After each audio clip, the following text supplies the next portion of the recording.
Eh ben, il était temps que cette saison se finisse jusqu'au bout. On se sera fait chier avec cette équipe, avec ces matchs insipides. Et... C'est quoi ça? Comment on enlève? Oh, c'est un virus, on aurait dit. Ok, c'est d'où ça sort. Oh, enfin bon. Salutations à toutes et à tous, Steve, supporter of Marseille. J'espère que vous allez bien. On va débriefer ensemble ce match. Metz-OM, 38e et dernière journée de Ligue 1. Match nul, un partout. C'est parti. Tout d'abord, avant de...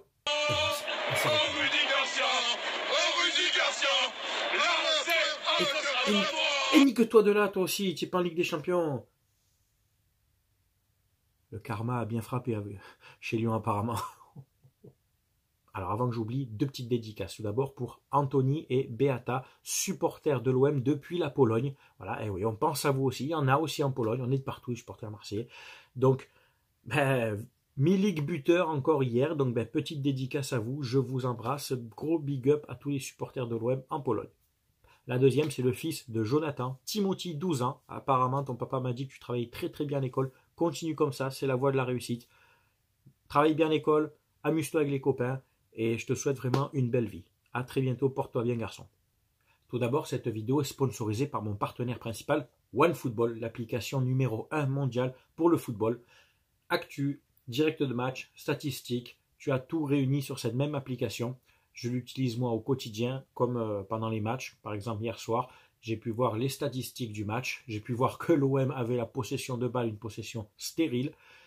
Cette application est complètement gratuite, tu peux la télécharger sur Android ou iOS avec le lien que je te mettrai en description. C'est une application qui va être appelée à se développer de plus en plus.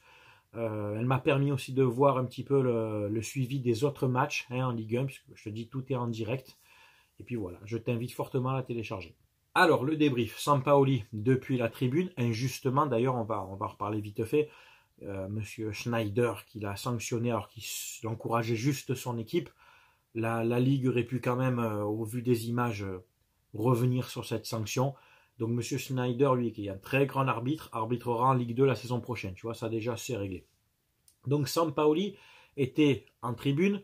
Petite parenthèse aussi pour Raymond Domenech, qui va sûrement dire que Antonetti, ce grand coach français qui a gagné énormément de titres, a donné une leçon tactique à Sampaoli. Domenech, j'ai envie de te dire, je ne l'ai pas dit déjà l'autre fois, mais j'ai envie de te dire, ferme ta gueule, quoi, ferme bien ta gueule. Quand je vois ton parcours magnifique avec le FC Nantes en 7 matchs, certains vont dire, ouais, il est allé en finale de la Coupe du Monde 2006, s'il te plaît. En 2006, tu es juste là parce qu'il fallait un blaze dans la case sélectionneur, parce que la bande à Zidane, Thuram et tout n'avait absolument pas besoin de toi, et encore moins de tes conseils, je pense. Donc Domenech, reste à ta place. Même ta femme parle mieux de ballon que toi. Alors, c'était un 3-5-2 qui s'est souvent transformé en 4-4-2 selon les phases dans le match. Alors, comme je vous ai dit souvent dans mes vidéos, avec ce système en 3-5-2, il suffit juste qu'un des deux latéraux redescende, en l'occurrence souvent Amavi. Tu décales sur la droite les trois autres coulisses et tu passes tout de suite à une défense à 4. C'est pour ça que Balerdi a souvent été dans cette position de latéral droit, une position qui n'est pas du tout son poste de prédilection. Il n'était pas tellement à l'aise. Moi, je préférerais un Balerdi dans l'axe en pur libéraux au milieu des trois défenseurs et Alvaro éventuellement à droite. Mais pour la saison prochaine, j'espère même que, malgré que j'aime Alvaro pour son caractère, j'espère qu'il sera remplaçant parce qu'il devient très limite. Et pour Calais Takar, j'espère tout simplement qu'il soit vendu. Alors, d'habitude, je te fais le débrief en développant sur chaque joueur. Là, franchement, ce match-là, tu vas me dire, on s'est vraiment fait chier. Il n'y avait pas grand-chose. Hormis pour moi, l'homme le meilleur Marseillais sur le terrain hier, ça a été Paul Lirola, qui a été monstrueux encore, un apport offensif, qui a percuté, qui à un moment, tu vois, il avait donné ce coup de rein, là, il est rentré seul, en fait, il s'est créé l'occasion tout seul dans la surface où il frappe juste à côté. Moi, tu vois, demain, je dois aller au garage, je dois changer des pièces. Si le mec il me dit, est-ce que je vous change un piston, je fais, oh oui, tu mets du Paul Lirola. Moi, je mettrai que du Paul Lirola dans mes voitures. Demain, j'ai un fils, je l'appellerai Paul Lirola piston droit. Ah, j'en ai rien à foutre. Ah, le mec, il est très bon. Il faut lever l'option d'achat, Longoria. Il faut la soulever même, l'option d'achat, tu vois ce que je veux dire? Donc voilà, hormis Lirola et Milik, qui a encore été décisif hier avec un but, voilà, j'ai pas Payet, techniquement, qui a été bon aussi, qui a donné des bons ballons. Les autres joueurs, voilà, rien ne m'a emballé. C'était pas un beau match, de toute façon. J'aurais aimé voir quand même jouer certains joueurs. Au vu de l'importance de ce match, ça ne changeait pas grand-chose. Même qu'on le perde, quand tu vois qu'il fallait que Lens gagne à Monaco, qu'il fallait qu'il rattrape une différence de but de +6, franchement, il n'y avait aucun risque qu'on perde cette 5e place. Enfin, tu vois ce que je veux dire? Tu aurais pu mettre par exemple Yohan Pelé dans les buts. Et oui, pour lui donner un dernier match, un dernier, comment on dit, tour d'honneur. Tu aurais pu faire jouer Perrin à la place de Calais Takar. C'est pas parce que tu fais jouer Calais Takar que sur ce match-là que sa cote elle va augmenter encore plus. Il a plus envie de jouer chez nous à l'OM, il est bidon. Tu fais jouer Lucas Perrin. Ensuite, tu as fait des changements. Tu as fait rentrer Nagatomo à la place d'Amavi. D'accord. Tu as fait rentrer Enrique à la place de Benedetto. D'accord. Tu as fait rentrer Dieng à la fin, que j'ai bien aimé, à la place de Hirola. Pas de problème. Tu as fait 3 changements sur 5. Fais jouer, c'est le dernier match. Fais rentrer les jeunes que tu as appelés là. Les Sciortino, les Camardin, les Bertelli. Enfin, je sais pas. Fais jouer les mecs. Fais jouer les mecs. C'est bidon ce coaching là. On dirait que tu as joué le match absolument pour. Il fallait le gagner parce qu'au bout, il y a, je sais pas, un trophée, un titre. Ce match, il servait à rien. On s'est fait chier. Et parlons-en des buts. Alors là, on va en parler des buts. Alors, le penalty de Metz. Légitime, hein, la main décollée de Payet sur le coup franc. Ce qui m'a agacé comme vous, c'est le temps d'analyse de la VAR. Bon, c'est bon, il y a main, il n'y a pas main. Mais plus de 5 minutes d'analyse. Il a tiré le pénalty, c'était déjà la 97e. À un moment, je me suis dit, il va y avoir peut-être une deuxième période de prolongation. C'était des prolongations, les gars. C'est hallucinant. Et puis à la 87e, je dis, hop, il siffle et puis il va faire jouer une minute et terminé. Non, que Nini, derrière, Alvaro est dans l'action, il a aux abords de la surface, il obtient une faute. Pareil, consultation de la VAR, alors qu'au préalable, il avait signé la fin du match.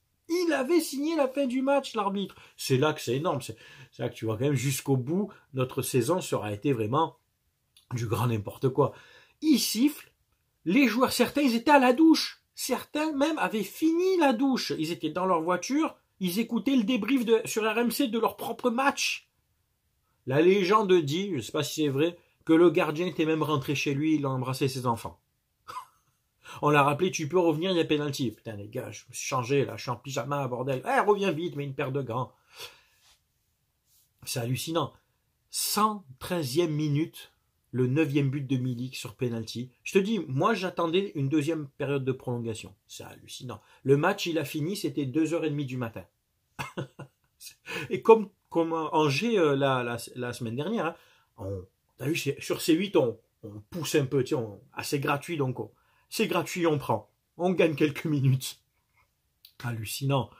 Donc voilà, on fait match nul dans le jeu et nul dans le résultat.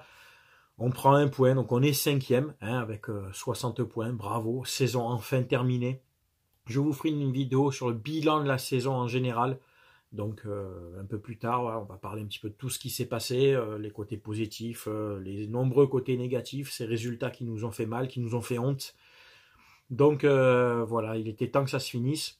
Je sais que c'est dans toutes les têtes des supporters, maintenant il faut la vente OM, j'en parlerai pas plus que ça. Tant qu'il n'y a rien, j'attends fin mai, puisque les mecs sont trop forts, ils décalent tout le temps. Alors au début, ça devait être dans la première quinzaine de mai. Après, ça devait être entre le 15 et le 20. Ensuite, non, c'était entre le 23 et le 27. Bon, là, tu vois, on est le 24, donc on est en plein dedans. Les mecs décalent tout le temps. Vous savez pas, arrêtez de faire les gens qui ont des sources, qui ont des infos sur des dates d'officialisation de vente. Mais arrêtez de vous inventer une vie, bon sang. Pourquoi vous faites ça? Vous ne savez pas. Pourquoi à vous on va vous donner des infos? Pourquoi une source va vous dire écoute, moi je te dis ça va se passer ça. Il pourrait très bien vendre cette info dans un journal sportif et gagner de l'argent. Arrêtez de vous inventer des vies, arrêtez. Et les gens qui y croient tout le temps, si le club est vendu, il sera vendu, mais arrêtez de sortir des dates. Forcément qu'un jour, vous allez dire, ah vous voyez, vous l'avez annoncé. Frère, ça fait 6 mois que tu décales une date. Forcément qu'un jour ça va tomber. Hein. C'est tout pour le dernier débrief de la saison. Je vous remercie de l'avoir regardé. Je vous remercie pour votre soutien tout au long de la saison. Si tu es nouveau sur la chaîne, d'ailleurs, je te souhaite la bienvenue.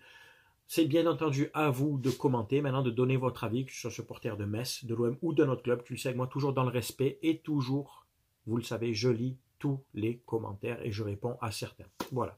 C'était Steve, supporter of Marseille. Merci encore d'avoir regardé ma vidéo. À très bientôt pour une prochaine vidéo. Portez-vous bien. Ciao, ciao tout le monde.